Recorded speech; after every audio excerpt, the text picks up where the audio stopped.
ஆழிபோல் மின்னி வலம் புரிபோல் நின்றதிர்ந்து தாழாதே சார்ங்க முதைத்த சரமழை போல் வாழ உலகினில் பெய்திடாய் நாங்களும் மார்கள் நீராட மகிழ்ந்தேலோரெம்பாவாய்.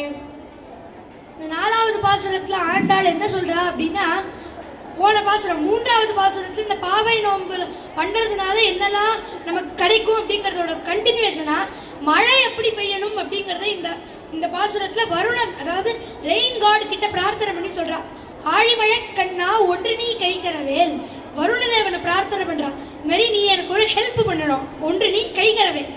ஆழியுள் புக்கு முகர்ந்து கொடார் தேரி, இந்த ரெண்டு லைன்ல ஆண்டாள் முழு வாட்டர் சைக்கிளையும் சொல்றா. நம்ம எவாபரேஷன், கண்டென்சேஷன், பிரெசிபிடேஷன் படிப்போமே, அது மாதிரி ஆழியுள் புக்கு, ஆழி அப்படின்னா சமுத்திரம், அந்த சமுத்திரத்திலிருந்து ஜலத்தை எடுத்து அந்த மேகங்கள்ல தங்க வச்சு முகர்ந்து கொடார் தேரி, அதை மழையா வருஷி எங்க ஊர்ல ஸ்ரீவில்லிபுத்தூர்ல. ஊழி முதல்வன் உருவம் போல் மெய்கருத்து, எல்லாத்துக்கும் காரணமா இருக்கிற அந்த பகவானோட உருவம் எப்படி கருத்து இருக்குமோ அது போல கருத்து மேகங்கள் வேண்டும், உருவம் போல் மெய்கருத்து.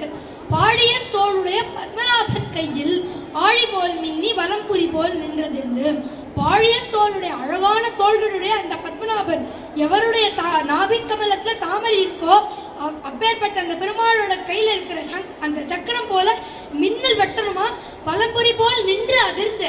தண்டர், அந்த தண்டர் வரும்பொழுதே அந்த சத்தம் வரும் இல்லையா, அது மாதிரி சங்கம் வரும்போது அந்த சங்கநாதம் மாதிரி அந்த தண்டரோட சத்தம் இருக்கணும்.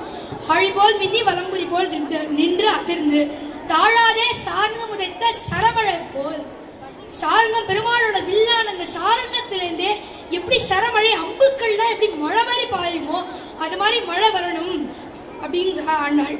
அப்புறம் திடீர்னு தோணிது ஆண்டாளுக்கு, என்னடா இது நம்ம இவ்வளோ டிஸ்கிரைப் பண்ணிட்டோமே, எங்கேயாவது சென்னையில் மிச்சாங் புயல் வந்த மாதிரி ஸ்ரீவில்லிபுத்தூர்லேயே வந்துட போகிறது அப்படிங்கிறதுனால வாழ உலகினில் பெய்திடாய், நாங்களாம் இருக்கிற மாதிரி உலகில் பெய்யணும் மழை. மார்கழி நீராட மகிழ்ந்தேலோ ரெம்பாவாய், நாங்களா அந்த மார்கழி மாசத்துல நீராடுறதுக்கு ஒரு ஹெல்ப் பண்ற மாதிரி மழை பெய்யணும் அப்படின்னு ஆண்டாள் இந்த நாலாவது பாசுரத்தை சொல்றா. இந்த பாசுரமே தமிழ் டீச்சருக்குலாம் ரொம்ப பிடிச்ச பாசுரம். ஏன்னா இதுல 11 நகரம் வருது. ஆழி மழை கண்ணா ஒன்று நீ கைகரவேல் ஆழி உள்புக்கு முகர்ந்து கொடார் தேரி ஊழி முதல்வன் உருவம் போல் மெய்கெடுத்து பாழியம் தோளுடைய பத்மநாபன் கையில் ஆழி போல் மின்னி வலம்புரி போல் நின்றடிந்து தாழாதே சாரங்கமுதைத்த சரமழை போல் வாழ உலகினில் பெய்திடாய் நாங்களும் மார்கழி நீராட மகிழ்ந்தேலோ ரெம்பாவாய் அப்படின்னு 11 நகரம் இந்த பாசுரத்துல வருது.